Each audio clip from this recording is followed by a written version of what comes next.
deep in sin, far from the peaceful shore, very deeply stained within, sinking to rise no more. But the master of the sea heard my despairing cry, from the waters lifted me, now safe am I. Love lived in me, love lived in me, when nothing else could help. Love lived in me, love lived in me, love lived in me, when nothing else could help. Love lived in me. All my heart to Him I give, ever to Him I cling. In His blessed presence live, ever His praises sing. Love so mighty and so true, merits my soul's best song. Faithful, loving service to Him belongs. Love lived in me, love lived in me, when nothing else could help. Love lived in me, love lived in me, love lived in me, when nothing else could help. Love lived in me. So the danger look above, Jesus completely saves. He will lift you by His love out of the angry waves. He's the master of the sea, billows His will away. He, your Savior, wants to be saved today. Love lived in me, love lived in me, when nothing else could help. Love lived in me, love lived in me, love lived in me, when nothing else could help. Love lived in me. Turn to page 590, 590. And after this, go ahead. 590.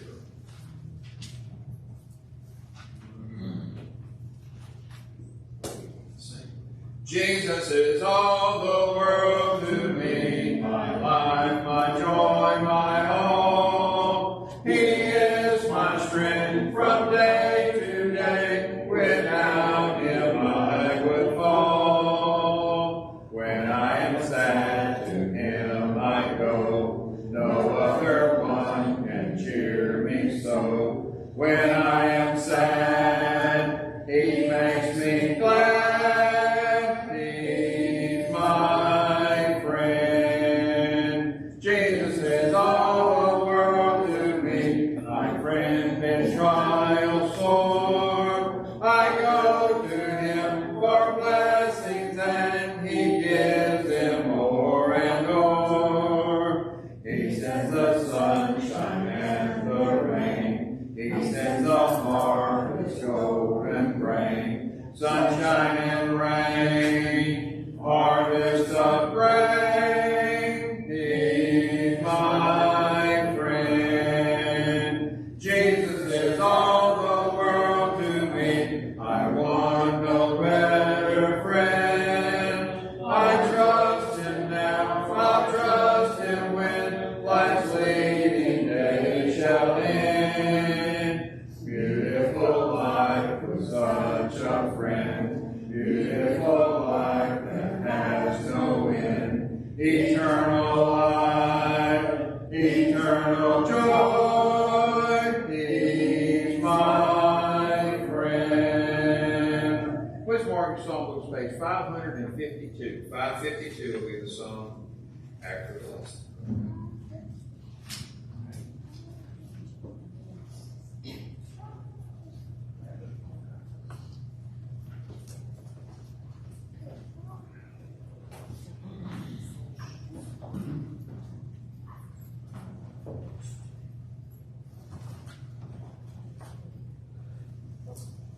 asked me to mention that Amanda Franks has that bad stomach virus, so keep her in your prayers. Who? Amanda, Travis's wife. Don and I can give some recommendations for that. Pink stuff, and some other things. About 2 bottles of pink stuff.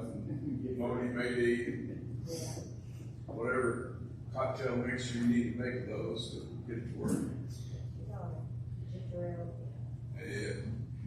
Okay, so I was thinking today, yeah, it's blank up there too. Oh, this is. I haven't clicked it. It's a black background, so when they put just a blank background, everything's blank. So It looks that way when it's off. yeah, I was looking over some things, and I started thinking some things we need to always do is kind of keep in remembrance the things that we've learned. I remember I asked a math teacher once, how come we keep doing some of the things over and over again? She says, because if you stop, you'll forget them, and they actually tie into things later on.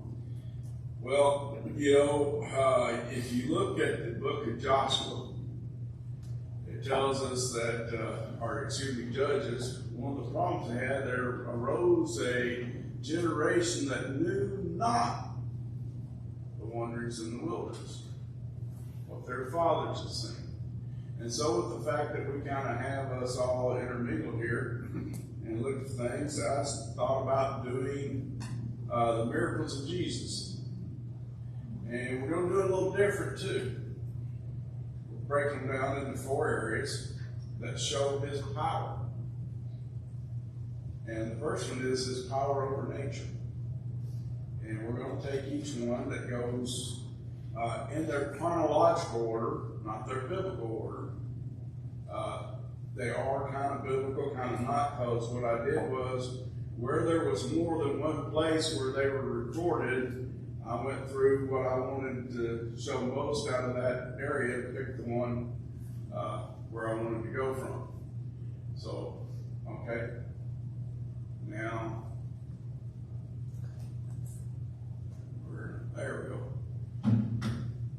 So, kind of thought of this as an introduction, Acts 2, 22 to 24. Men of Israel, hear these words, Jesus of Nazareth, a man attested by God to you by miracles, wonders, and signs, which God did through him in your midst, as you yourselves also know.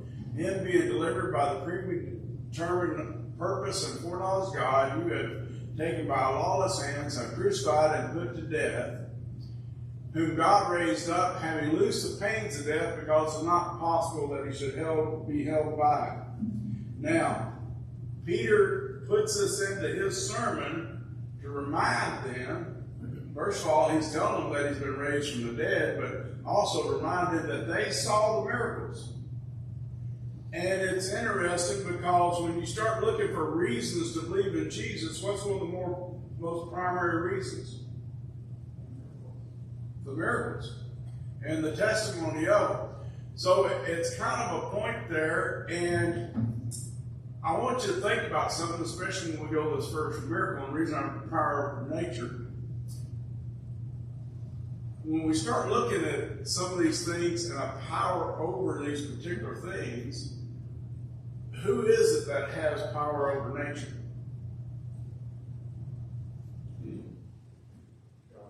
God did. I've often heard people say that when Jesus came to earth, he gave up his deity. They take Philippians 2, verses 5 to 8.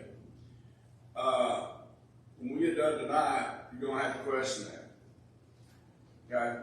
About the only thing you could say became restricted was his omnipresence, because he got confined to that body. Okay? And I'll show you when we get to there. First one is water into wine. And we're just going to go through and look at the text. We have a lot of text here. We may get through all of them, may not. It tells us on John 2, verses 1 to 3, on the third day there was a wedding in Cana of Galilee, and the mother of Jesus was there. Now both Jesus and his disciples were invited to the wedding. And when they ran out of wine, the mother of Jesus said to him, "They have no wine."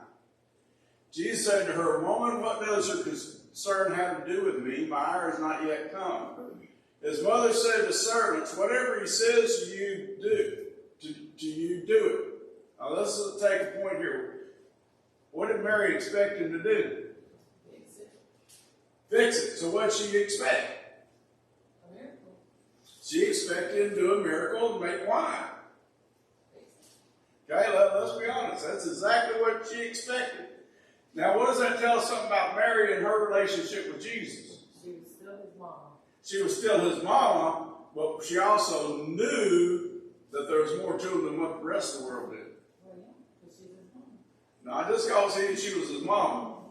Okay? Now, my mama had high expectations of me, and I think she was disappointed many times, but still, that didn't make me able to do things like he was able to do.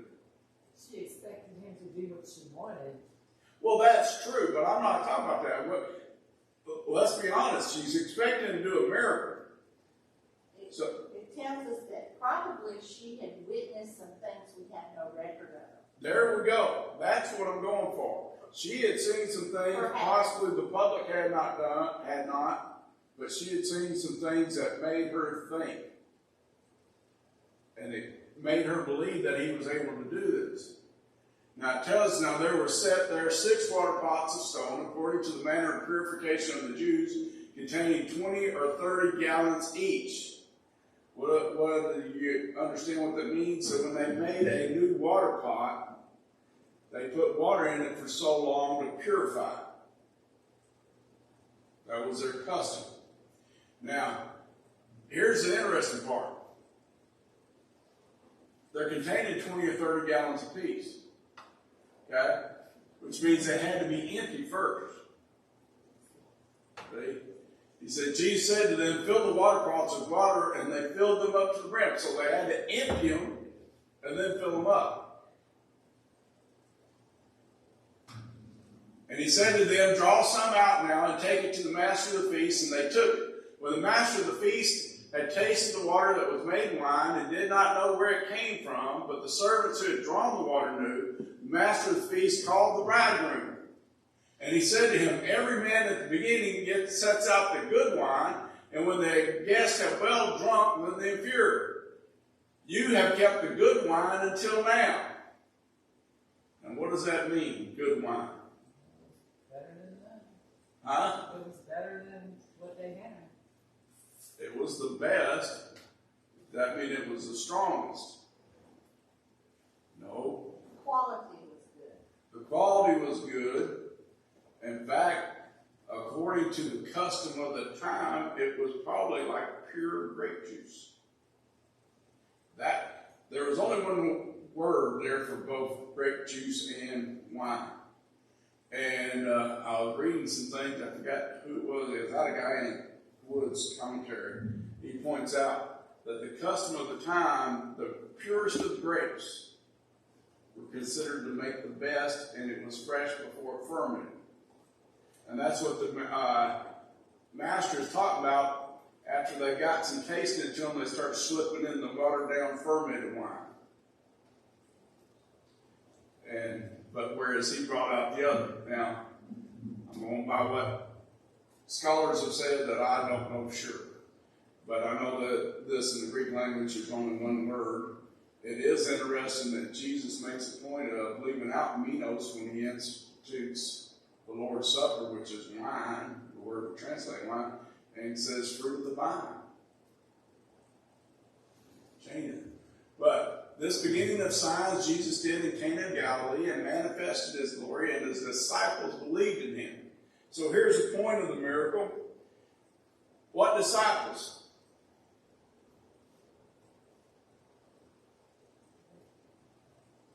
Huh?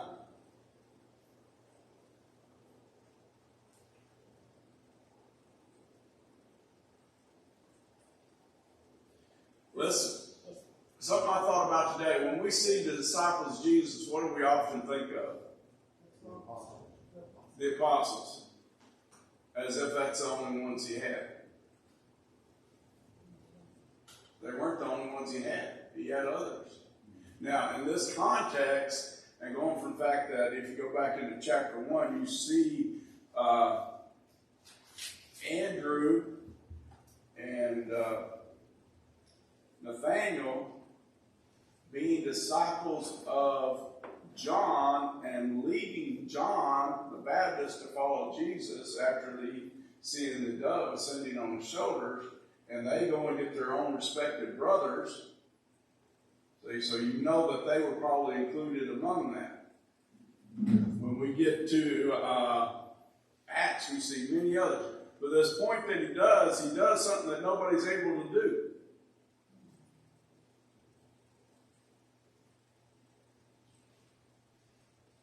How do you turn water into wine? Fermentation. You have to add some stuff to it, don't you? Sugar, the juice, the actual fruit, whatever you're going to use, the juice of the grapes, whatever. He didn't do any of that. And what it shows is that's a natural thing, isn't it? That's taking nature and making it change. And that's what we want to look at. The first catch of fish is the way labeled this, because there's 2 times that he directs them to catch fish. Okay? So it was that the multitude pressed about him to hear the word of God, that he stood by the lake of Gennesaret, and saw 2 boats standing by the lake, but the fishermen had gone from them and were washing their nets. Then he got into one of the boats, which was Simon's, and asked him to put out a little from the land. And he sat down and taught the multitudes from the boat. When he had stopped speaking, he said to Simon, "Launch out into the deep and let down your nets for a catch." But Simon answered and said to him, "Master, we have toiled all day and caught nothing. Nevertheless, at your word, I will let down the net." And when they had done this, they caught a great number of fish, and their net was breaking. When he had stopped speaking, he said to Simon, I guess I got that in there twice. So they signaled to their partners in the other boat to come and help them, and they came and filled both the boats so that they began to sink. Then Simon Peter saw it and fell down at Jesus' knees, saying, "Depart from me, for I am a sinful man, O Lord." It's kind of a strange reaction, don't you think? He's repenting for doubting. Repenting for doubting? I think it's a little more than that. He's not worthy. Not worthy to be in his presence. For he and all who were with him were astonished at the catch of fish which they had taken. And so also were James and John, the sons of Zebedee, who were partners with Simon. And Jesus said to Simon, "Do not be afraid. From now on you will catch men." Some of the things miracles bear out. Sometimes we think these guys just up and follow them all of a sudden. But like when you read John, you see they already are following him. They're already listening to him. They just hadn't forsaken everything yet. And this is time that they forsake all. But Peter's point is they're seeing more and more. This is not just a normal man.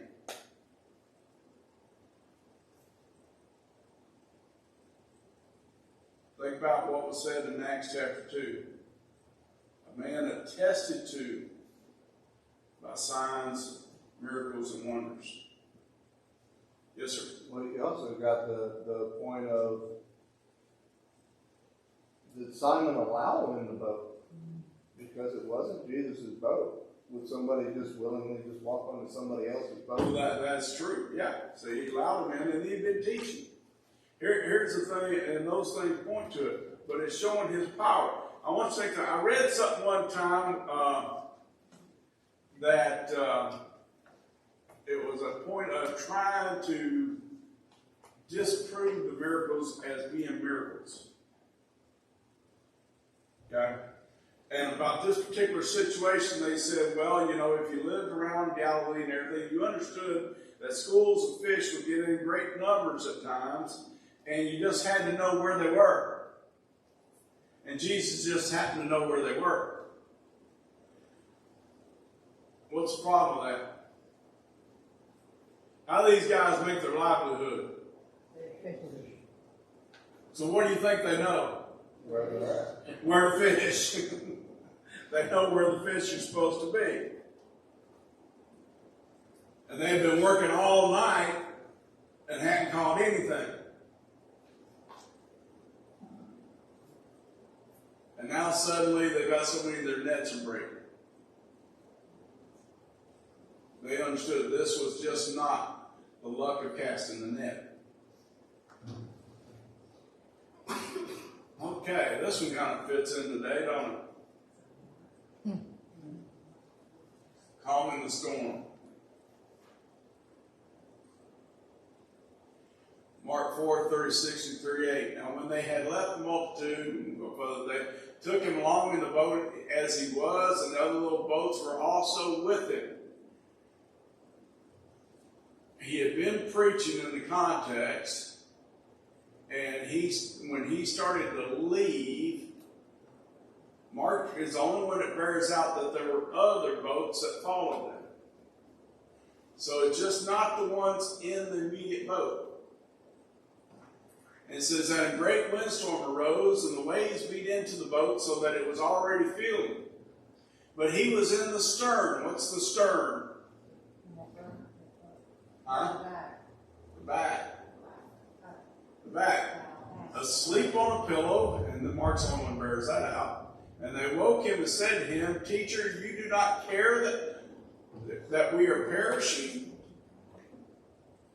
You're back here sleeping. It don't matter to you that we're dying? Well then, what are they saying? Huh? They're asking us a question. They're thinking you would care. Jesus was having a nightmare. Those nightmares usually were when he was awake listening to people. And then it tells us that he arose and rebuked the wind and said to the sea, Peace, be still. And the wind ceased, and there was great calm. But he said to them, Why are you so fearful? How is it that you have no faith? I want to stop there. What is he telling them? We weren't going to sing. We weren't going to sink, but he's also going, Why are you so afraid of the storm? Where's your faith? It kind of hit me today. What do we get afraid of? Think about last year. What do we all get afraid of? Storm. COVID. Storm, COVID. Things we have no control over. But There's does no God? control over the wind and the storm. Nature. Nature. Okay. And you could put COVID as part of nature. Disease is part of nature. But look at Jesus. Where's your faith?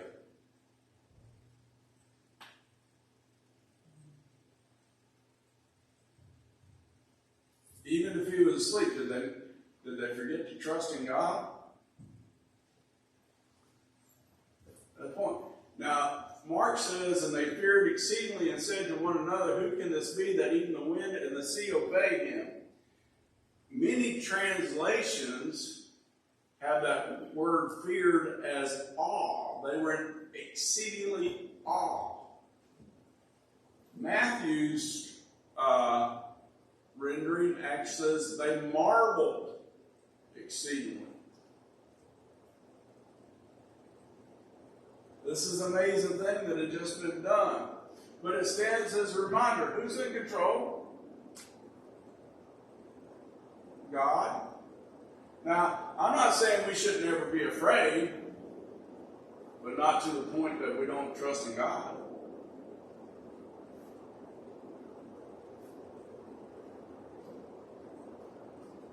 How many prayed over the last 3 days?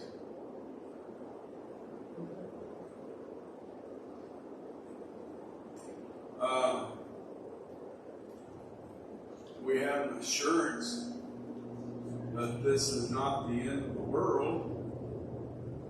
Why? Huh? But we don't know. Well, we don't know, but we know one thing. He won't destroy it by water. He will not destroy it by water again. He's made that promise.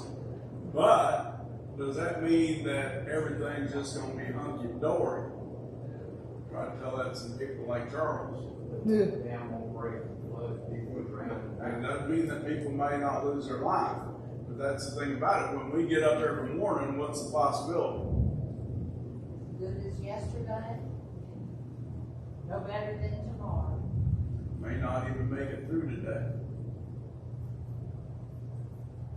Some people don't wake up the next morning. But the promise is that if we are faithful to Him, He'll be faithful to us. What's our biggest fear about dying? Or maybe I ought to say what my biggest fear about dying. Leaving our loved ones behind. There we go.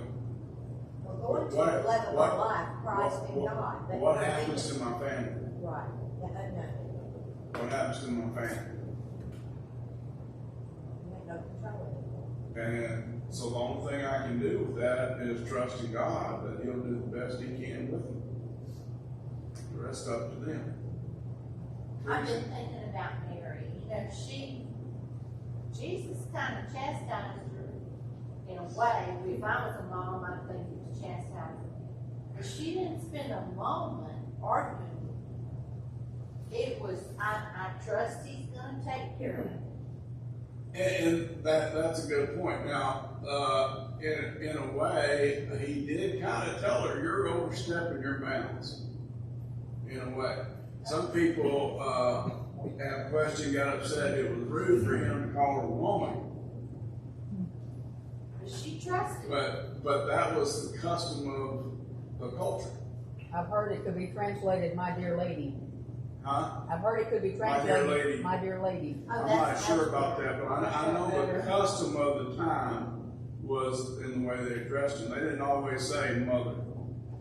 And especially when you think about the Jewish avenue of things, the way they looked at things in the culture. So I don't think we should read too much into that, but he did kind of point out, you know what, this is none of your concern. But she still trusted Him to take care of She it. trusted him and kind of left him hanging on the hook that he had to. You know, mothers do that to sons. Mother did that to me. My brother died, and everybody's fussing and arguing about what's supposed to be done. We kind of left it the family to be done. And she called me and asked me what I thought ought to be done. Y'all got to remember, I'm the youngest of the seven. And I gave her my thoughts on it and everything, told her what she ought to do, and she goes, well, good, you take care of it. My next statement was, I thought you loved me. Here's Matthew reading. So the men marveled, who can this be? It is something to think about. Because these things are pointing to His deity. You know, I saw a long time ago on TV, a guy make a 747 disappear. And all the people that were supposedly in the live audience were going, woo! And I'm sitting there going, yeah, right. You have little faith. Huh? You have little faith. Very little faith in David Copperfield. Why? Because we understand that you just don't do that. You're just not able to do that. You know? We trust in God to do that, do things like take care of the storms and everything. Huh? Do what? The Bible doesn't say anything about that. That's right. The Bible doesn't say anything about David Copperfield. And I know he's an illusionist. And so is the devil. And so is the devil. And the devil does greater works than that. And it does. But here we come back to the point. This is speaking of His deity, and it's showing Him more and more to be the Christ. Here is an interesting, I picked John because it tells us even more concerning. Notice that after these things, Jesus went over the Sea of Galilee, which is the Sea of Tiberias. When a great multitude followed him because they saw his signs which he performed on those who were diseased, and Jesus went up on the mountain, and there he sat with his disciples. Now the Passover, a feast of the Jews, was near. Then Jesus lifted up his eyes, and seeing a great multitude coming toward him, he said to Philip, "Where shall we buy bread that these may eat?" Okay? Now, notice this next point. See, John's the only one that brings this out. But this he said to test him, for he himself knew what he would do.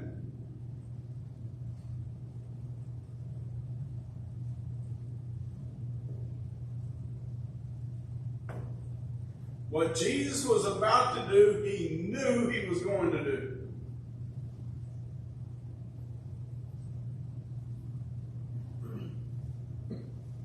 That's pointing to his omniscience, all-knowing.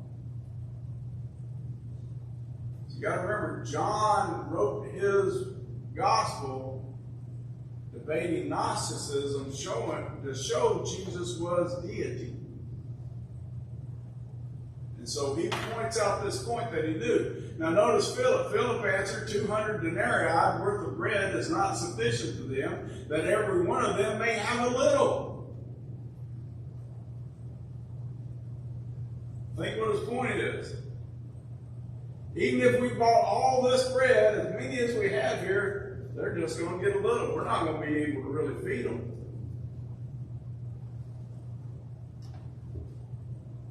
What does that do with the miracle itself? This tells you how great a miracle it was.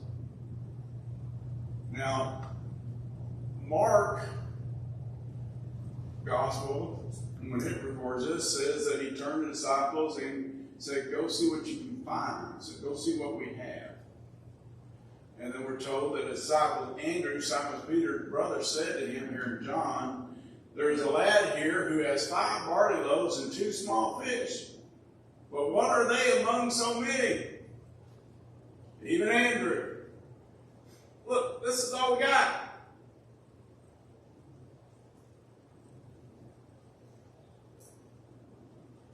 We're about to have a potluck.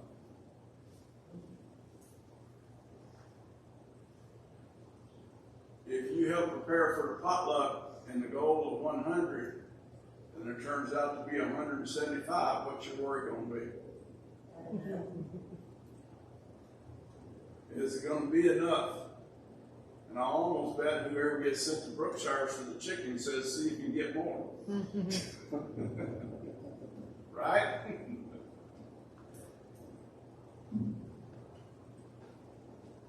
Imagine trying to see 5,000.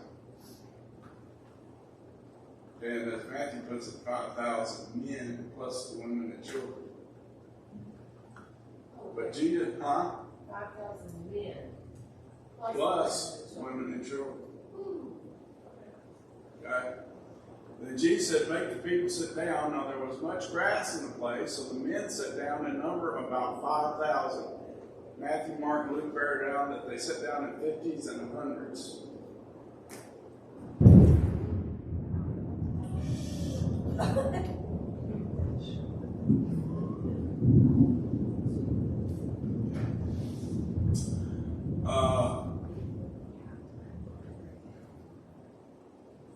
Is that still working?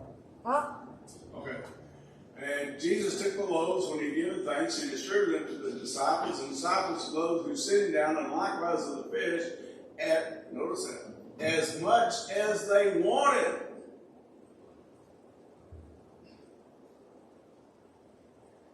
I kind of would like to know, and I know God intended, but you got 12 disciples. If you take just the 12 apostles are going to be distributing this, how much did he give to each one? Did he break a loaf in half and give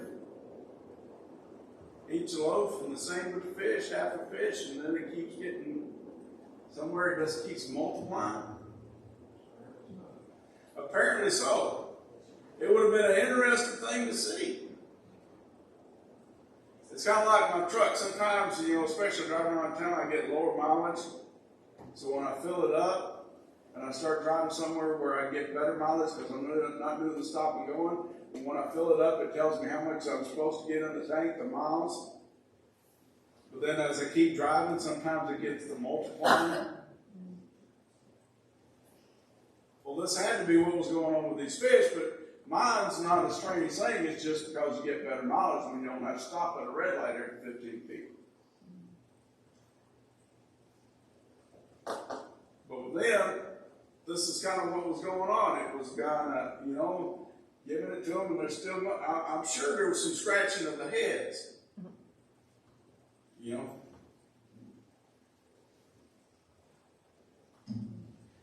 Says, so when they were filled, he said to his disciples, gather up the fragments that remain so that nothing is lost. Therefore they gathered them up and filled 12 baskets with the fragments of the 5 barley loaves which were left over by those who had eaten.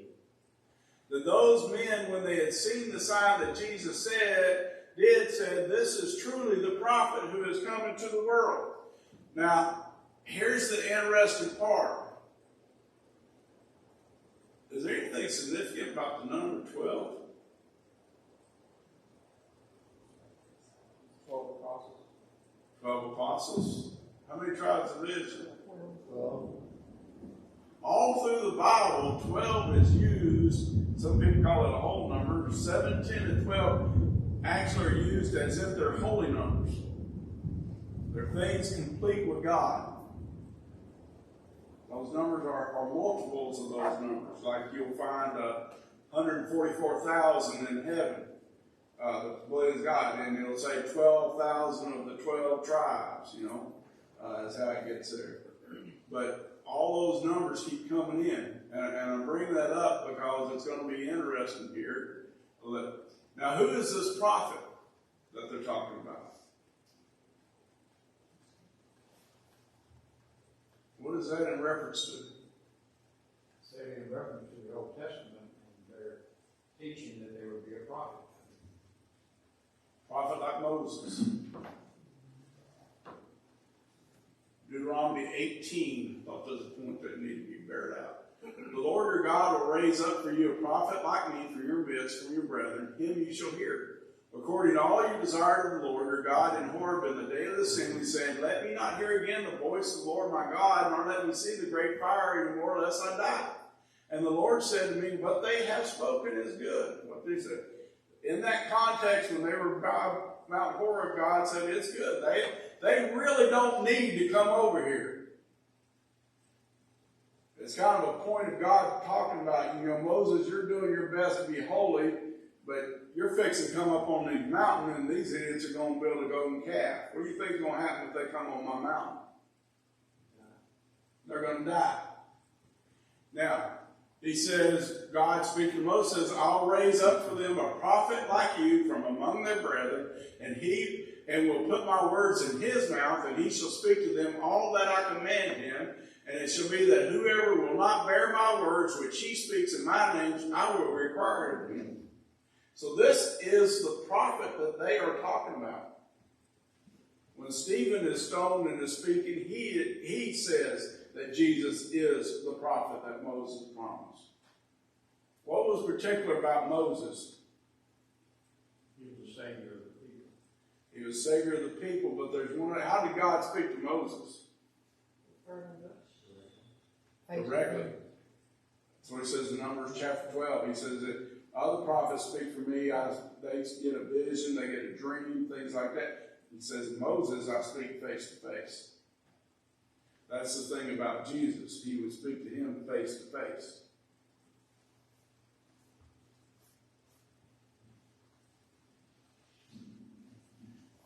Okay.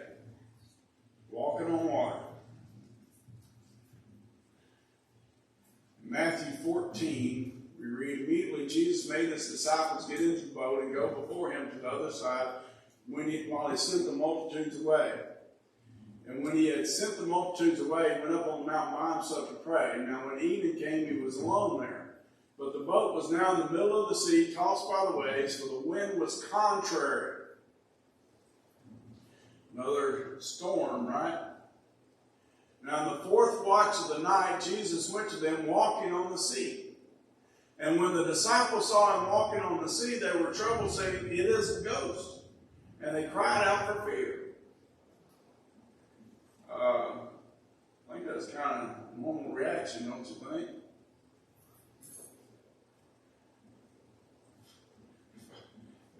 If I looked out of a boat and saw somebody walking on the water in the middle of a storm at night, I'd probably think I'm dreaming and roll over and go back to sleep, right? Uh-oh. You know, I'll tell you, one of my worst fears. I had one of those dreams last night.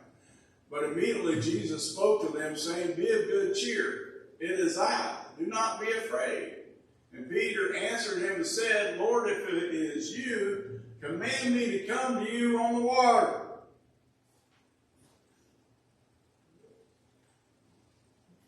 Huh? He's sticking out his chest. Lord, if it's you, I can come to you. Here's a thing. When the devil wanted Jesus to cast himself off the pinnacle, what did Jesus tell him?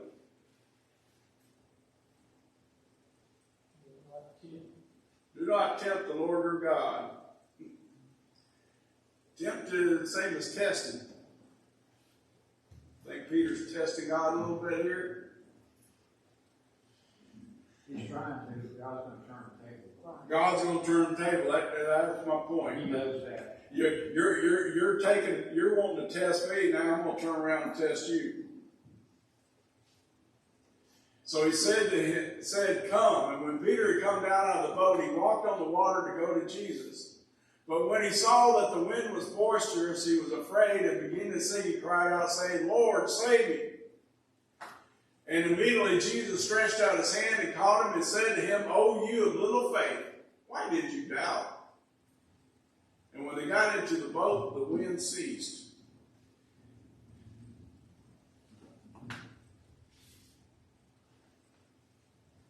Now, I got a question. Don't you think this is kind of pointing at this is something better? I mean, when you start looking at the people that were in those circumstances and seeing these things happen, shouldn't there be questions popping up? Kind of like those that reach the conclusion, this must be, if he could feed 5,000 and 12 basketfuls of bread be left over, he must be the prophet.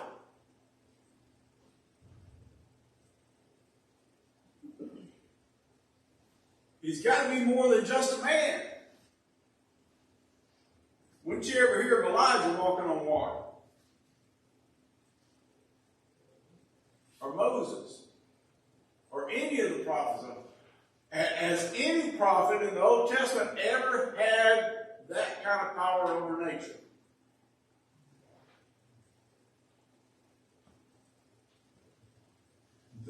I want to get this across, not only to us, but to our young people. Now notice in the last verse. Then those who were in the boat came and worshipped him, saying, "Truly you are the Son of God."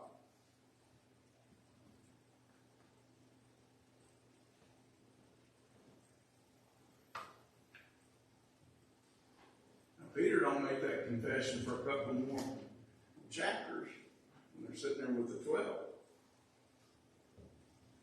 Understand what they're saying? You must be.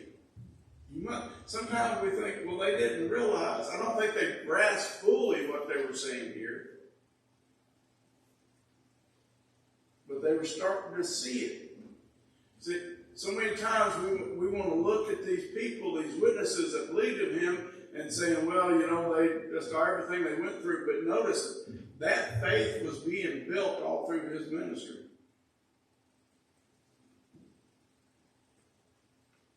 Yeah, they finally got where they died for. They finally got where they died for. And then he died for them. Now, interesting, we get to the 4,000. kind of wondered, well, why did 4,000 come back to 5,000? Almost seemed anticlimactic, right? But I kind of thought about this today. How many times do we see something great happen, and then we kind of start questioning it afterwards? And we need a little reminder. And there's a point here. I put these verses into context just so we understand. In Matthew 15:29, it tells Jesus departed from there, skirted the Sea of Galilee, and went up on the mountain and sat down there. This is when he left Capernaum. Then the great multitudes came to him, having with them the lame, blind, mute, maimed, and many others, and they laid them down at the Jesus' feet, and he healed them. Now I want to think about it. Think about this point. What's he doing?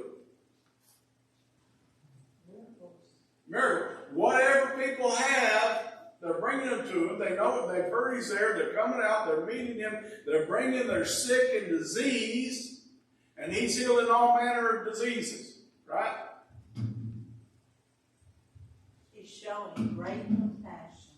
He is showing compassion. In fact, I believe this is the context where this is right after he finds out John the Baptist died.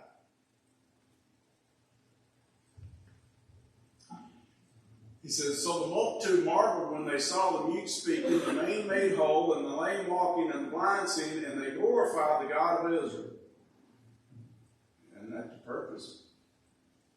Bring glory to God. Now Jesus called his disciples to himself and said, I have compassion on the multitude, because they have now continued with me 3 days and have nothing to eat. And I do not want to send them away hungry, lest they faint on the way. So we don't know if they had food they had brought with them or what, but what his point is, after 3 days, they're done. They're out of food. And we're in a deserted place. And if we send them on their way, some of them may even die. Now, what's the point of me healing them if we're just going to send them to die? How much belief are they going to have in Christ if they faint on the way? Now, here's the question. Here's the question I'm getting to. Now, you've seen Jesus in all this, and you saw him feed 5,000. That's just ought to be easy, right? For Jesus. Why didn't he just make all the fellas full? Just think. Because they wouldn't see that. Notice this. Then the disciples said to him, where could we get enough bread in the wilderness to fill such a great multitude? Those empty baskets. Huh? The empty baskets. Well, no, it ain't coming out of the basket, but here's their point. They asked this question. Notice what they forgot. I used to wonder, when you go back and you read where Elijah does battle with all those prophets of Baal and the people join him and everything, and then this woman tells him she's going to do to him what he did to them by noon tomorrow, and boom, next thing you know, he's hiding in the cave. Why did he go running in the cave? Because he knew those same people that helped him fight those bad prophets would turn against him under Jezebel. Just like this. Just like they saw all these other things, and then here they go, right back. A little doubt. Notice Jesus said to them, how many loaves do you have? And they said, 7 and a few fish. Little fish. So he commanded the multitude to sit down on the ground. He took the 7 loaves and the fish and gave thanks, and broke them and gave them to his multitudes, and the disciples gave to the multitude. How big of loaves were these? How big are loaves? How big were these loaves? We have no idea. Huh? You would think about, You think in our context about the size of our loaf of bread. enough bread. Homemade bread. That big. About the size of a dinner roll. Those aren't loaves. Those are rolls. In their context, they were loaves. Sometimes that's when we got to look at the culture. Does that even make 7 like this versus 7 like this? That makes it, Still 4,000. huh? Still 4,000. And you're still gonna fill 4,000, but you're gonna do it from this instead of this. And even this is questionable. You know? It's kind of that, they'll give a little bit and you'll pinch it off. Kind of like what we did with Sunday morning. And notice that he took the 7 loaves and the fish and gave thanks, broke them and gave them to his multitude, his disciples, and the disciples gave to the multitude. So they all ate and were filled, and they took up 7 large baskets full of fragments that were left, and those who ate were 4,000 men, besides women and children. So it's over 4,000. No reason to doubt it when he did. It's interesting later when the Pharisees are talking to him and bring up stuff, and after he gets done putting them in their place, he turns to the disciples, see that you do not take of the leaven of the Pharisees. And they say, well, it's because we don't have any bread. And he's like, don't you remember how we fed the 5,000, how we fed the 4,000, and how many baskets did you take up? And they remember we took 12 and 7. Here's those whole numbers again. And he says, and he's trying to tell them, I'm not talking about bread.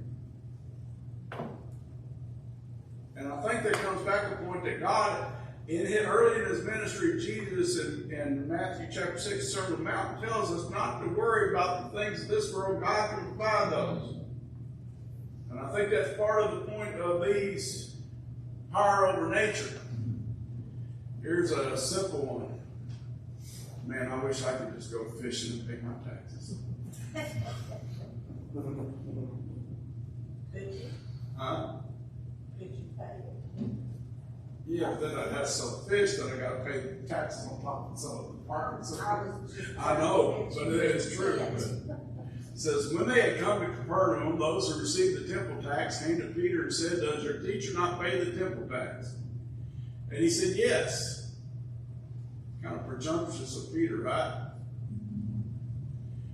And when he had come into the house, Jesus anticipated him, saying, what do you think, Simon? From whom do the kings of earth take custom or taxes? From their sons or from strangers? Peter said to him, from strangers. Jesus said to them that the sons are free. What's the point of it? The temple tax is supposed to be charged to foreigners. They're charging it to everybody. So Jesus said, nevertheless, lest we offend them, go to the sea, cast a hook, and take the fish that comes up first. And when you have opened its mouth, you will find a piece of money. Take that and give it to them for me and you. So you're going to pay our taxes, make them happy. Why? Because this is not something I'm ready to lose influence over.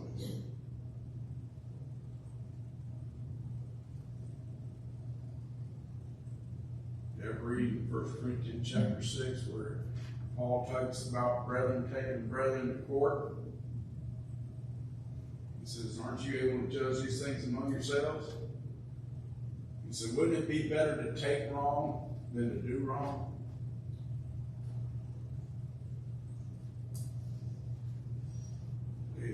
Sometimes it's a question of influence, that's what Jesus is trying to tell us, but it's also showing us that he's got the power over it. And sometimes we get to worry about how is God going to provide something. And then it comes out of nowhere. I remember when I was at preaching school. I'm going to tell y'all something. I always believed in the providence of God, but I learned more and more when I was going to preaching school. Just looking at things that happen.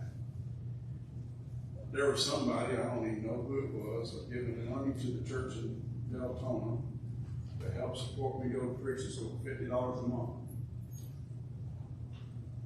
I didn't know anything about it. The secretary was getting it, but the treasurer wasn't writing a check. It was kind of getting lost in the shuffle. One Saturday, crank up the lawnmower, Alex is gone mowing, and all of a sudden he comes back, Dad, it won't run anymore, and I pull it. As soon as I pull it, I'm like, well, that suit ain't gonna run no more. He's like, what? I said, it sounds like it's on the rod. And I'm sitting there like, I'm not going to buy a lawnmower. And about then the phone rang. And it was the preacher from Deltona. He says, hey, I got a check for you for $350. I'm like, what? He said, the treasurer tried to figure out why the bank had $350 too much in it. And then we got to looking and talking to Ann, the secretary, and we figured out it was the $50 a month that was being given to you, supposed to go to you, and we forgot to give to you. So I went and got the check and went and bought a lawnmower. And he kind of said something. I said, well, God knew I was going to need it today. I didn't, but he did. So he just set it aside because he knew I'd probably spend it. I truly believe that was part of it. Here is a special one. Now the next day, I think we can finish these if y'all want to wait. Now the next day when they had come out from Bethany, he was hungry, and seeing from afar a fig tree having leaves, he went to see if perhaps he could find something on it. When he came to it, he found nothing but leaves, for it was not the season for figs. They weren't supposed to be there yet. In response, Jesus said to it, let no one eat fruit from you ever again, and the disciples heard it. Now later, he'll use this as a teaching. And part of it is a reference to people supposed to be bearing fruit. But when they come back the next day, it tells them in the morning as they passed by, they saw the fig tree dried up from the roots. And Peter remembered and said to him, Rabbi, look, the fig tree which you cursed has withered away. Not just the leaves died, they could see it from the roots. It was dead. And Jesus said to them, have faith in God, for surely I say to you, whoever says this mountain be removed and be cast into the sea and does not doubt in his heart, but believes that those things he says will be done, he will have whatever he says. Therefore I say to you, whatever things you ask when you pray, believe that you receive them and you will have them. And whatever you stand praying, if you have anything against anyone, forgive him, that your Father in heaven may also forgive you your trespasses. But if you do not forgive, neither will your Father in heaven forgive your trespasses. Is there a point that the strength of our prayer is tied to the strength of our faith? Absolutely. Absolutely. That's what he's trying to teach us. And if I have faith in God that he's going to forgive me, should not forgive others? And if I'm truly trusting God, I always have, well, did anybody ever say, hey, mountain, be moved? Probably. Huh? Probably. That we are aware of. Oh, I don't know, but probably. There might have been, there's idiots that play with rattlesnakes. But there probably were some people testing God, but I'm talking about people that truly had faith, like the apostles. You've got to realize something. They didn't test God. And I have no doubt if Paul had said for a mountain to be moved, it would have been moved due to his faith. But the point that I'm making is they would only do that if God wanted the mountain moved. Teresa?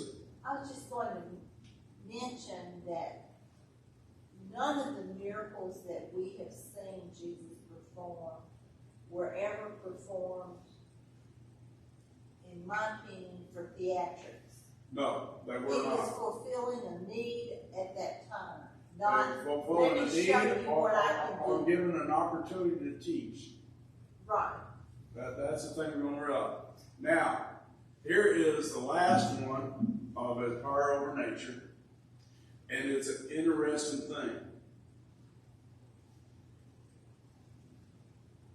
When does this miracle take place? Can you tell by the chapter? Huh? I can't even see. John 21. After the crucifixion. After the crucifixion. What's so interesting about that? He was supposed to be dead. Huh? He was supposed to be dead. He was supposed to be dead. Well, they already knew it by this point that he was alive. The real interesting point, this is the only miracle that Jesus does after the resurrection.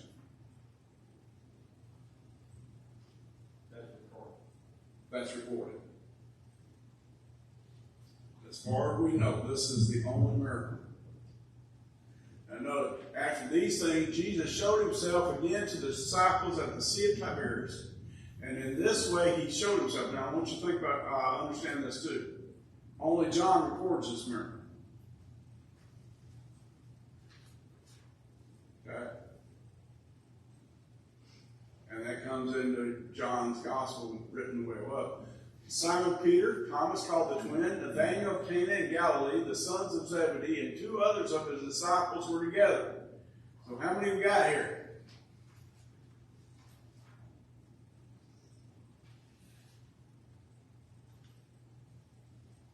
7 of them. 7 out of the 11.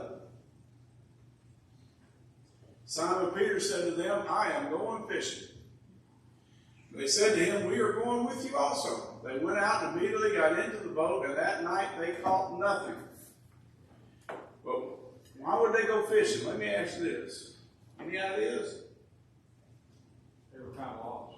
They were going back to doing what they had done before. They kind of going back doing what they'd done before. Now, Jesus had already appeared to them and told them that he'll be spending some time with them, but it comes back to this point. One, we got to eat. We got to try, possibly make a living. We got to do something. We can't just sit here. That's the point of it. But when morning now come, Jesus stood on the shore, yet the disciples did not know that it was Jesus. Then Jesus said to them, children, have you any food? They answered him, no. And he said to them, cast the net on the right side of the boat, and you will find some. So they cast, and now they were not able to draw it because of the multitude of fish. Think something clicked about that time? Deal with Peter. Notice, therefore, that disciple whom Jesus loved said to Peter, it is the Lord. But think they came back to remembrance the first time that he told them to go fish some more? Now, when Simon Peter heard that it was Lord, he put on his outer garment, for he had removed it, and plunged into the sea. But the other disciple came in the little boat, for they were not far from land, but about 200 cubits, dragging the net with fish. Then as soon as they had come to land, they saw a fire of coals there, and fish laid on it, and bread. So Jesus already had fish and bread. Jesus said to them, bring some of the fish which you have just caught. Simon Peter went up and dragged the net to land full of large fish, 153, and although there were so many, the net was not broken.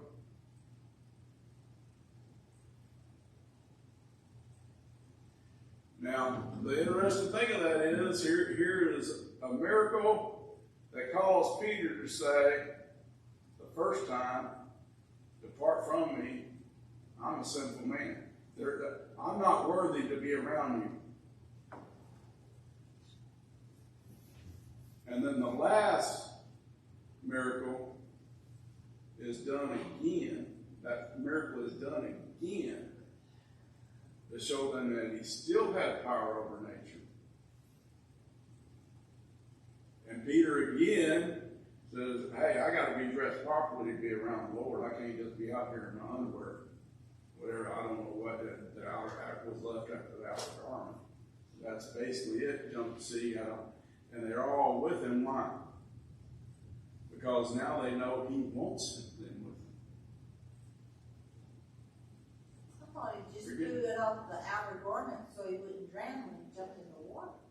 He had it off. That's why he jumped in the water. Okay, I missed that. He put the outer garment on and then jumped in the water. But that doesn't make a whole lot of sense because the outer garment weighs you down. Yeah, okay, But it also covered him. okay. Right? Well, outer garment to me would be like taking the And in some contexts, it actually says so he was naked. Some translation says he was naked. Must have been hot. Again, custom of the time. But he wasn't going to be naked or even somewhat unclothed in the presence of the Lord. As much as we think of Peter being very presumptuous, he had a great reverence for the Lord. So when we look at these miracles, they all come back same thing, that Jesus had power over nature, and the only thing that has that kind of power over nature is deity. And as much as he was trying to teach them to keep trusting God, what does it tell us? Keep trusting in God.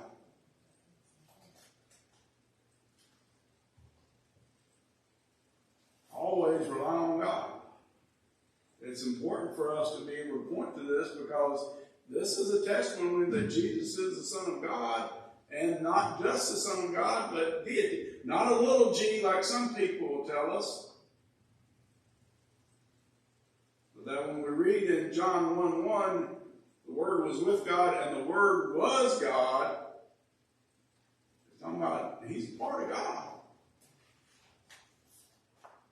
It's kind of hard to grasp sometimes, but it's not something just to cast off.